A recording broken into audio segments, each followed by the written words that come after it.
I am JJ, otherwise known as The Practical Alchemist. Thank you so much for joining me today on my channel, Alternatively Speaking, where I intend to present different ideas, ways of thinking, doing, being that might challenge us, but also that might help us live a much more fun, interesting, healthy life. And today's no exception. I did an interview with this person a couple of weeks ago, and he is an expert in helping us overcome our phobias and fears. And his name is Christopher Paul Jones, and he's written this book, Face Your Fears, 7 Steps to Conquering Phobias and Anxiety. Now, Chris works as a practitioner in Harley Street, and he's helped lots and lots of famous people get over all their fears and phobias. But he very kindly agreed to give me this interview. If you want to find out more about Chris, you'll find all the details in the description below, how to get a hold of him and all that sort of thing. But for now, stand by for Chris, who can tell you how to get over all your fears and phobias.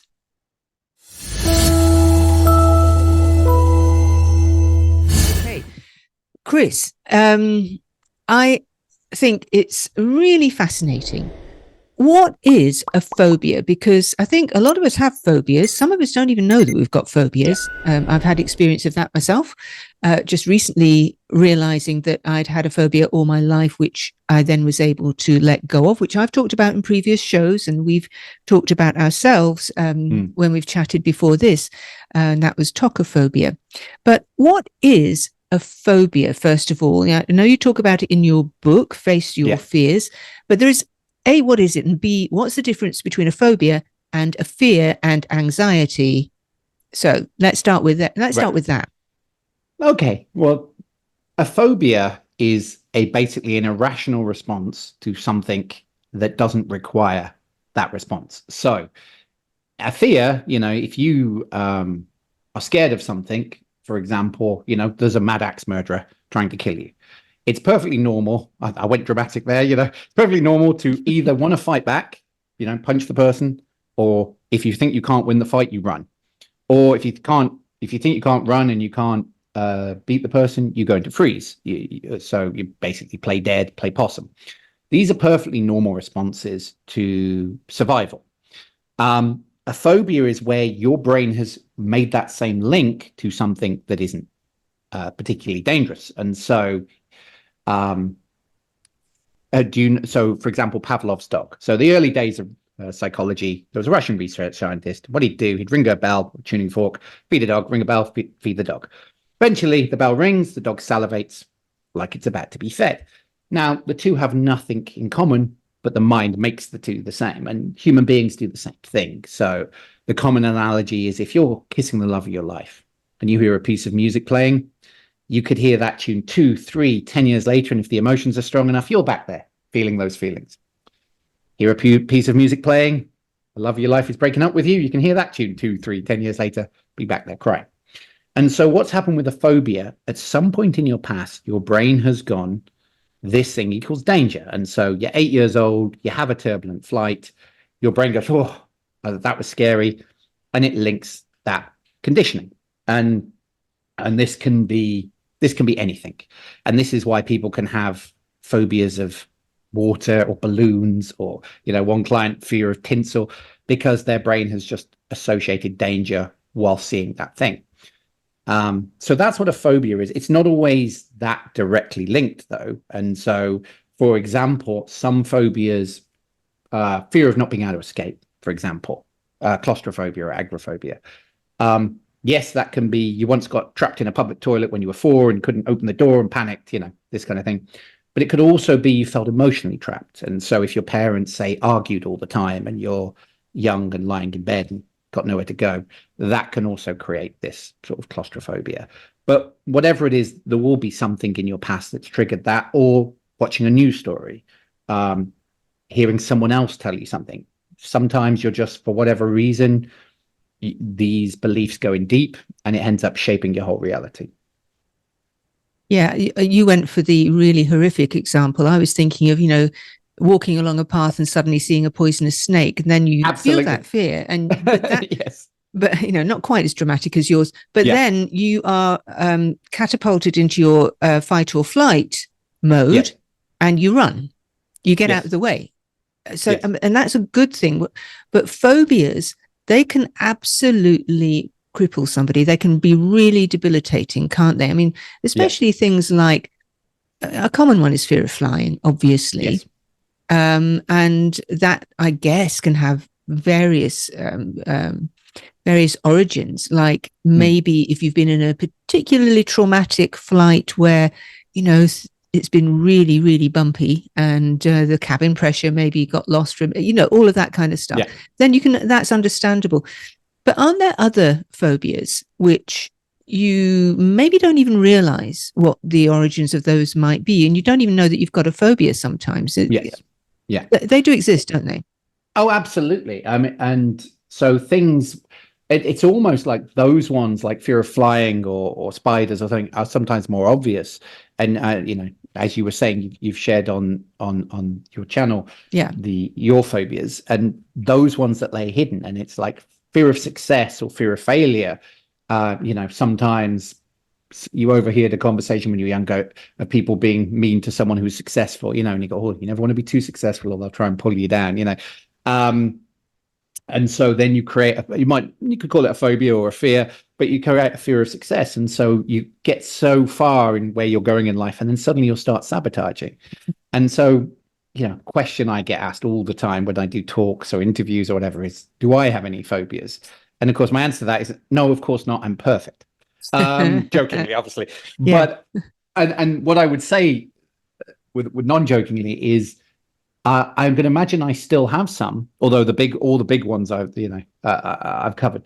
But if there's something you want in life and you haven't quite got it yet, as long as you've set a realistic enough goal, and so if you find yourself sabotaging, there's probably some level of phobia or fear there that's influencing you. So if you know you're limited but you're not sure what, then it's worth looking at that and looking what's behind that. Yeah, and talking about your own phobias and whether you've got any. What brought you to this line of work? How did you come to specialize in this? Right. So I used to, I had fear of public speaking, and I had fear of flying, and I did have fear of wasps as well, and a few other things, social phobias. Basically, I used to be a cameraman many, many years ago in my old life. And back before they had drones, I was on a helicopter, and I was filming these people coming down, snowboarding down the mountain. It was great, great experience. Anyway, so it was the last day of this filming and for this documentary. We returned home. And then I find out that half an hour later, that helicopter had crashed into a mountain. And so that had created a pretty strong fear. Now, again, the logical argument is, well, half an hour, a day, a year, a life, what difference does it make? But on the emotional level, it kind of hardwired that fear. And, I'd had a fear from reading in public for quite a long time, speaking in public, because growing up, I was labeled dyslexic, which means you mix up words and, you're not a great speller or a great reader. And I was forced to read in front of the class, and everyone laughed at me. And then I was like, never, ever speak. So I ended up, so I got interested in sort of personal development. I ended up filming for one of the top people in personal improvement. And I watched him sort of removing phobias and doing all these other things. And I was like, I want to learn that. And really, it was just for myself. And it so happened at the time that two people that were there on the course said, oh, we need someone to do filming for our courses. And I was like, well, let me trade you, basically. And so that's how I first got into it. And so I started learning some of these tools for myself on the courses, and I spoke to, professionals. And then over time I studied lots of different things. So I started with what's called NLP, neuro-linguistic programming. And then I looked at other things, the tapping, eye movement processes like EMDR, these kind of things, hypnotherapy. And then, conventional things as well, like cognitive behavioral therapy and contemporary psychotherapy. So I kind of covered the whole range of tools. And then over time, by working on myself and working with people, I kind of found my own path, really, my own approach to help other people. And then I started helping other people, and over time perfecting that. And then that became my full-time job. And now I'm here today, at Harley Street, been on the BBC doing all these things, right? World New book expert. out. World Yes, expert. exactly. Yeah. So, but Yeah. I say I really originally did it for myself because I had my fears. And then I thought, well, maybe I have something to add to other people, really. It's so interesting, isn't it? So many people I interview have got into doing what they're doing in terms of well-being because they had to get through their own hurdles of well-being to get to where they are. And then they thought, oh, well, I'm going to give back now. This is what I can do for other people. It's very, very interesting how that happens. But I'm interested as well, the helicopter thing. It's so interesting. I remember years ago being in New York and taking one of those sightseeing helicopter rides up, and really enjoyed it. I don't have a problem with helicopters now. The other thing, there's a lawnmower with a wingspan on it. Those microlights, I do have an issue with, and that's a separate story. But I went up in a helicopter over New York once years ago, back in the 80s, I think, and I really enjoyed it. Had no problem with it. Spoke to somebody later that day, a local person in New York, and they said, "Do you know how many of those go down in the Hudson?" And I went, "Oh." But it didn't quite put me off because I didn't make that association. Now, I don't think I'll ever go up in a microlight again because I was in Southern Africa. We were at Victoria Falls on the Zambia side, and everybody in my extended family was going up in a microlight over Victoria Falls. I thought, oh, it'll be fine. I'm fine with helicopters. I'm fine flying. I have no fear of flying. But what I didn't realize that in a microwave, you're literally just strapped in with a seatbelt and that's it. And I spent virtually the entire flight with my eyes closed, saying, "Right, yes. Please let me be safe, please." And my fists literally clenched on whatever it was in front of me, saying, "Please let me be safe." And the pilot was saying, "Oh, look down there, you can see all the hippos." And no, I'm not looking anywhere. I'm not looking down there. Cannot look down there. So the whole thing was wasted on me. But it had the opposite effect on me, funnily enough, because then I thought, well, if I can do that, I can do anything. Yes. Well, that is true. That sometimes so what would be an example when I'd already worked on the public speaking, but as I got better, one of the things they sometimes do with public speaking is go, right, now get up and present your script like you're a Marilyn Monroe or you're an American wrestler or something. And of course, once you've done that, just delivering it normal is easier. And so there's, what would be an example? Someone like Tony Robbins, for example, who does these firewalks. I mean, he's doing more online now. But when he shows that video of the big flames coming up, everyone's like, "Oh my God!" But then when you show it and it's just some hot coals, it feels easy by comparison. To anyone who's done it only after the fact, not before. And so it's the same, really. But there are lots of people though who do that, who think just, oh, if I just expose myself, if I just go, I don't know, if I just parachute out of a plane, then I'll somehow be better. For some people, it will make a lot worse. And so it's stretching that comfort zone in a way that's not overwhelming. And, my issue with sort of CBT exposure therapy on its own, of course, you have to test the fear, is that it can be quite tense. You're constantly having to battle through your fear. It feels like you're in the army or something, constantly having to man up and face it. And there's lots of tools available today where you can take out that emotional charge fairly easy, so challenging yourself becomes a lot easier and a lot more effortless. So that's the only thing I would say about that. Yes, for some people it's a good thing. Other people it can be overwhelming, and everybody's different. Absolutely, everybody's different, and I still don't think I'll ever go up in a microlight again. Well, off camera, maybe we can see what we can do. But again, and that's that. But do I need to? I don't need. No, right. And this is the point. Someone asked me this yesterday. They were going, "What's the most common fears you deal with?" And I said, and then they said, "What's the most common fears?" And it's like, they're two different things. So the person who is like, There's certain fears that you go, no, I have to get out. So like flying, okay, I don't get to go on holiday with my family or see the world or whatever. It's quite a limiting one.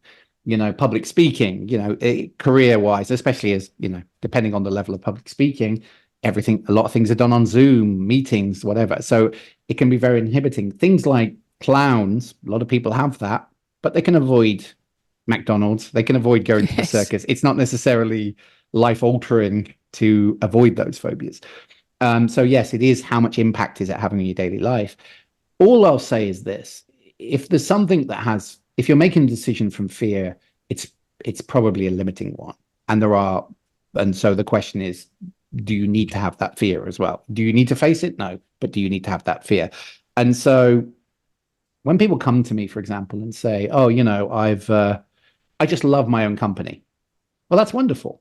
But if what they mean is, I love my own company because if I'm around other people, I might get judged, that's a decision from fear. And the true is also, it's true in reverse. If someone's going, oh, I absolutely love being around people, great. But if they're saying I have to be around people because if I'm alone, I start getting in my own head and worrying and whatever. So it's always, is the decision from choice or fear? And if the choice is from fear, what is it that's worth working on to improve my life? Yeah, I can understand that. I can. And, I'm thinking about the microlight example and, maybe I would go up in a microlight again, but maybe if we weren't going so high and, Yeah. and it wasn't so dramatic and having done it once, I would know what to expect as well, because I didn't really know what to expect. And so it was a little bit disconcerting to say the least. But so then that's stress. So there is a difference again between a phobia, fear, and stress and anxiety, isn't there? Yes. Yeah. So a lot of people use the term anxiety and stress interchangeably. And I forget who said it, but it's like stress is almost like the acceptable corporate word for anxiety, but they are very different. I mean, anxiety, while the root cause there will be something in your past, it tends not to be so specific. It tends not to be a trigger. It tends to be more a prolonged period of being fearful. So, again, commonly childhood, if, as I said, if you had parents fighting all the time or you just felt unstable, anything that where you're in a prolonged parents going through divorce, being bullied at school, this kind of thing, will create a belief that you're not safe, basically. And then, as I say, your fight, flight, or freeze becomes overclocked. So you start dealing with it as anything out your comfort zone. And so someone who has anxiety is likely also to create a lot of phobias, but it's the core belief is often something like, I'm not safe in the world, or I can't trust people, or something like that, rather than flying or confined spaces or for something very specific. So yeah, anxiety tends to be much more general. Stress tends to be that same emotion, but linked to a specific outcome. And so stress is, I've got a deadline, got this project to finish. And so if it's stress, not anxiety, once that deadline is reached, then the body will go, When people who are anxious it's a bit like playing whack-a-mole. The mind will simply, right, now I need to find something else to worry about, or what else can I latch onto? Because if I'm not worrying, then somehow I'm not prepared or safe, which leads into what we call secondary gain, the benefit for holding on to the problem. Yeah. But all of these things can be dealt with and quite easily. Yes. So, and a lot of people come to me and go, how is it possible to change someone who's had a phobia for 30 years and, whatever, in one session? And it doesn't always take one session, depends on the issue. And the analogy I often give is, if you imagine you're a dog lover. Dog lover. I am a dog lover. And then one day you got your hand bitten off by a dog. How quick would you go from love to fear? Or you're in love, find out your partner's cheating on you. How quickly would you go from love to anger or love to hate, potentially? And so the brain learns incredibly quickly with enough negative association. And so with enough positive association, it can also go from fear to calmness, fear to joy, fear to happiness. So, as I say, the key is finding those triggers, finding those Pavlovian responses, and doing various processes to desensitize it. That's kind of the first step, really. And I think a lot of people don't really know what they're afraid of as well. So going back to flying, that's a prime example of many different fears. Some people are scared of the heights. Some people are scared of the movement. Some people are scared of being confined. Some people are scared of being far from home. Some people are obviously scared of crashing. So they're dying, basically. So there's many different fears that can make up one phobia. And as human beings, we spend most of our time living in a logical mind, what you maybe call the conscious mind, as opposed, and emotions aren't logical. And they come from, the subconscious. And so it's learning how to talk the language of emotion, basically, and working with that, which we don't really do very often as people. No, we don't. And it, as we've said already, it can be extremely debilitating if you have a phobia. Yes. And, even just something like not being able to go on holiday with your family because you're scared of flying, it can be impactful in terms of your health and well-being. And, I actually have a friend here, and she is scared of flying, and it's directly as a result of having a very, very bumpy ride in a plane, plane journey one time, and now she won't go near an aeroplane. Right. Now, I have said to her, but you don't have to live with that. But she doesn't accept that. Do you get people? I mean, obviously people who come to you want to deal with their phobias, but what about the people who sort of know that they're phobic but kind of won't accept that there's anything you can do about it? A couple of things with that. And I think, so bearing in mind, before I discovered the stuff I do now, I guess we're going back 20 years ago now, I thought that how you solved a problem was to talk about your childhood for the next 20 years. That was my idea of what therapy was. And I'm sure there is a place for that sort of talking backwards and forwards, but it's not the same as dealing with the emotional component. So I think that's the first thing. People don't know that these tools exist. But I think the other element, and I started to touch on it in the last section, which was secondary gain. Yeah. Everything we are doing, however illogical, however irrational, is meeting a need. Now, that sounds silly, but if you think about it, with something like fears, phobias, anxiety, often the brain thinks fear is what protects me. Fear is what makes me ready for battle, keeps me safe, avoid danger. And so what happens sometimes when someone thinks they're going to, an intervention type therapist, we're going to take away your fear. The analytical mind is going, well, that's good. The emotional mind is going, but how will I be safe, ready, or prepared? And the analogy I use is, imagine you're in a burning building and someone comes to you and goes, hey, do you want to feel nice and relaxed in this burning building? The mind goes, no, I need to get the hell out of here. So it's teaching that subconscious that the thing it thinks it's doing is probably not doing it in a particularly well way, or at least in the context. And so our brains are very good or bad at what you call generalizing. And so this is where you take one experience and assume that it's always going to be that way. And it's a perfectly good response. So you touch a hot stove when you're young, not to touch a hot stove again in future, no matter where the stove is. Hot surfaces, stay away from, But when you've had when you've had a bad experience, like say turbulent flight, your brain has generalized this is dangerous. So you're constantly firing off that response. And as I say, if you're in fight, flight, or freeze, you're ready for battle, you're ready to run, you're ready to hide. And there's a part of the mind that thinks gripping the seat is keeping the plane in the air, even though logically it's not. And so the first question would be, does this person know that there are very quick tools and that they don't have to face that fear to let it go? There are ways of letting it go first, so you no longer have to feel it. And also, what need is this behavior meeting? Now, the other one with secondary gain that sometimes comes up, especially anxiety, it's like a weird comfort blanket. It's like this keeps this like familiar, and it's a bit, I guess it's a bit like being in an abusive relationship. It's familiar, but it's not good. And so when you've had a pattern of thinking and feeling for so long, often the mind starts to go, who am I without this? Maybe I wouldn't recognize myself. And so there's all sorts of beliefs, as I say, that don't make logical sense, that can hold up these fears and these patterns of thinking. Yeah, and that also makes me think of people who have to be ill in order to absolutely be somewhere. A lot of people, they identify themselves through their illness. Yes, absolutely. And where would they be if they weren't ill? Yes. and people who always seem to have drama, and at some point in their past, especially, so if they didn't get love from very often from other sources, their brain goes, when I hurt myself, my dad was there, or my mom was there, or I felt loved. And so again, people aren't necessarily consciously doing that for the most part, but there's a part of them going, problems get me love. Problems get me noticed. And so if your brain can't find good ways to meet that need, it will find negative ways. And I guess that's a bit like the stereotype of the younger child. The older child stereotypically tends to be the pleaser. The younger child goes, well, that role's taken. How am I going to get attention? Well, I'll act up then. I'll be the rebel. I'll be the black sheep, and so it's a bit like that with our emotions.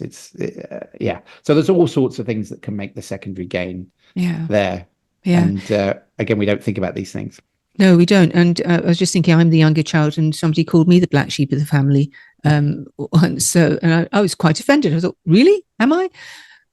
Maybe. But you tend to be more the younger. I'm the youngest too, by the way. They tend to also, so I'm going to compliment youngest, even though I'm sure my parents would have said I was a pain in the ass. They tend to be more rebellious. They tend to go against the grain and come up with new ideas and things. So there is an advantage sometimes. I'm not saying it's good or bad, but we're always trying to define ourselves. And if we can't be defined for our achievements, we'll often be defined for our problems, it's a very very good point. And we're talking again about how we get through or get over these phobias, fears, etc. And of course your book is called Face Your Fears: 7 Steps to Conquering Phobias and Anxiety. I have it there. So what are the 7 steps? Can you tell us here now? Sure, or is that too much of I can give you the brief overview. So give us a headline. And some of it will come back to what we've said. So the first step, really, step 1 is getting precision on the problem. And that's kind of to my point. A lot of people don't know what they're afraid of. And so it's getting very clear on exactly what you do to be afraid. And so one of the lines I would use with the client is, teach me how to be afraid. I don't know how to do your phobia. Teach me how to do it. So what does the person have to picture, feel, focus on, believe in order to feel that way? Because without us knowing it, there's a recipe to how we feel. And so the first thing is acknowledging that. The second thing is then getting out of your head, because as I say, asking yourself why and psychoanalyzing yourself isn't necessarily always bad. It doesn't necessarily get to the emotions. And so then it's about, self-hypnosis, mindfulness, these various techniques that can just get you more in touch with your inner world, somatic work, these kind of things.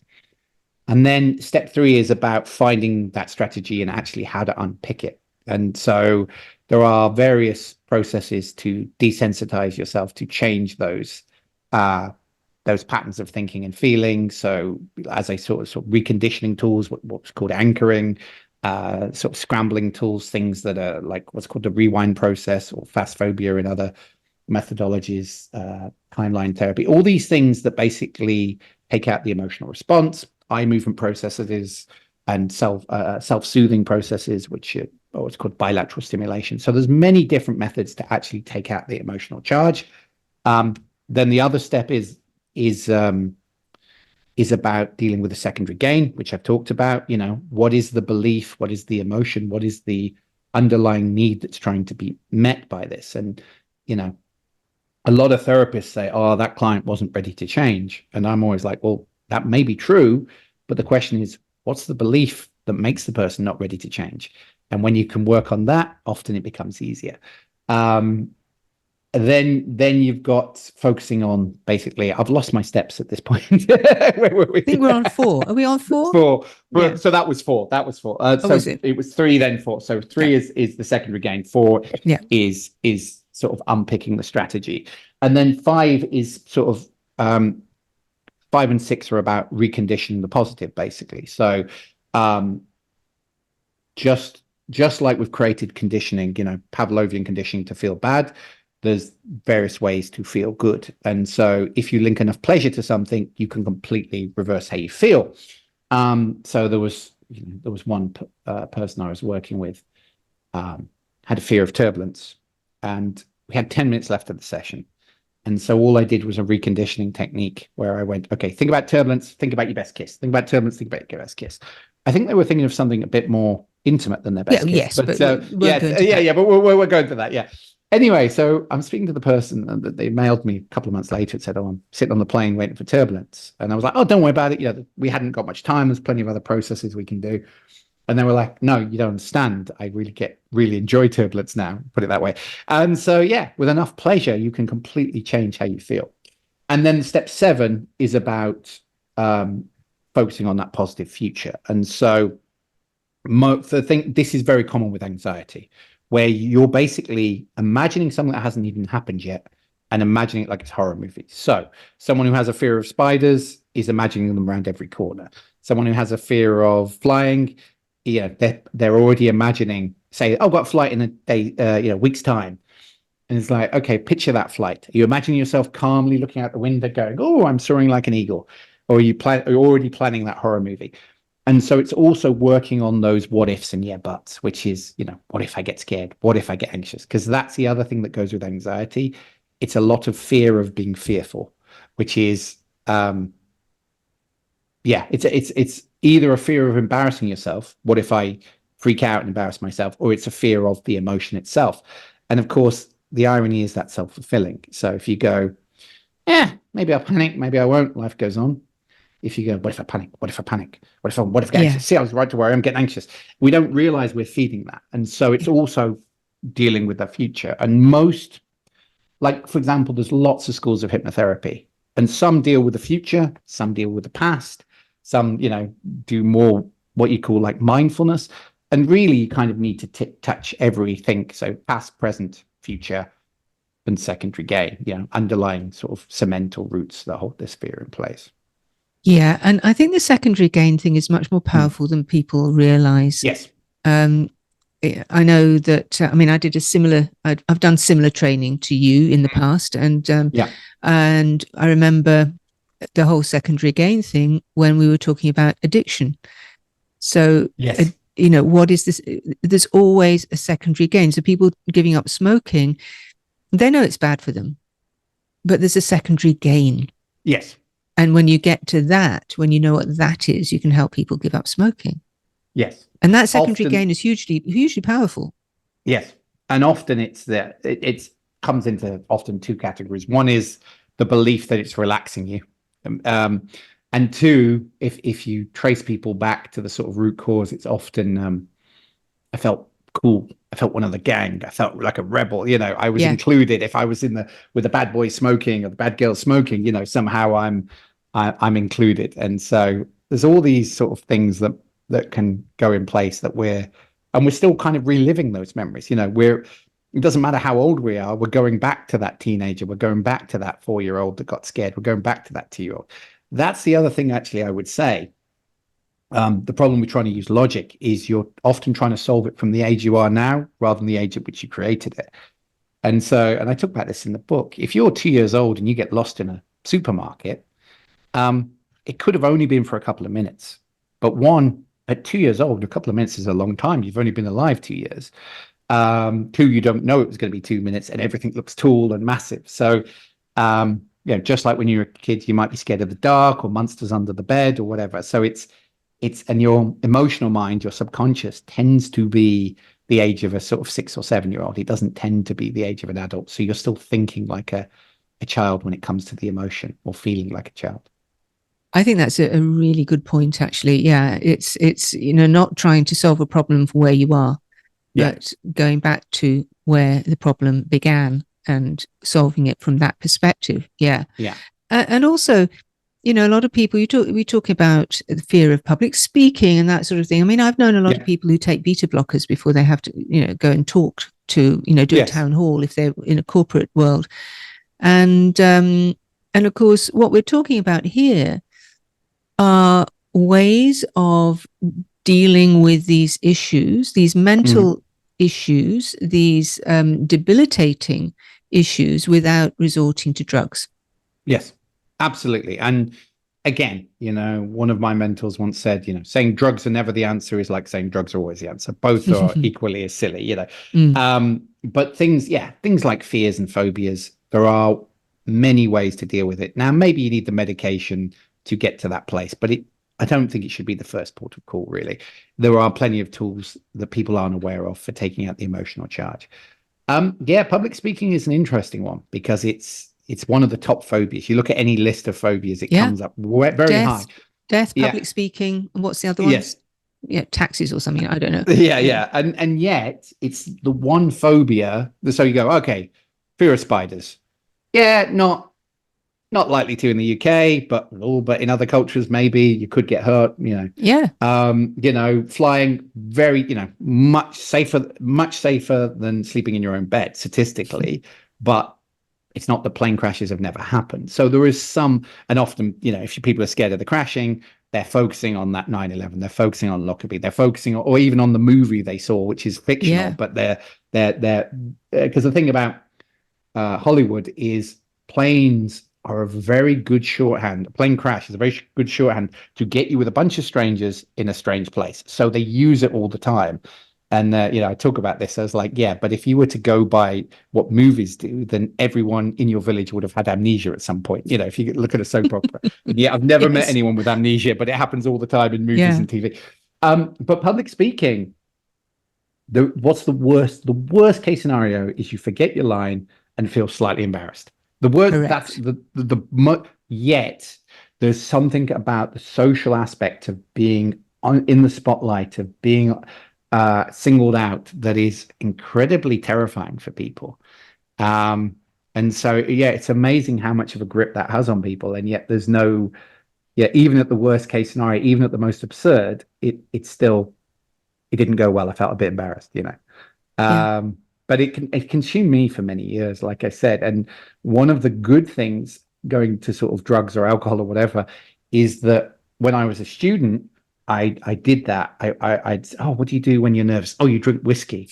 And I because I didn't know, so I drank whiskey. No, I still feel nervous. All right, drink more. And anyway. Yeah. We know where that ends. Yeah. It was so bad that a friend of mine said, don't worry, I'll ask lots of questions when you get up there. And I got up and I spoke for about 2 minutes. And I said, why don't you ask me any questions? To my friend afterwards, he said, I had no idea what you were saying.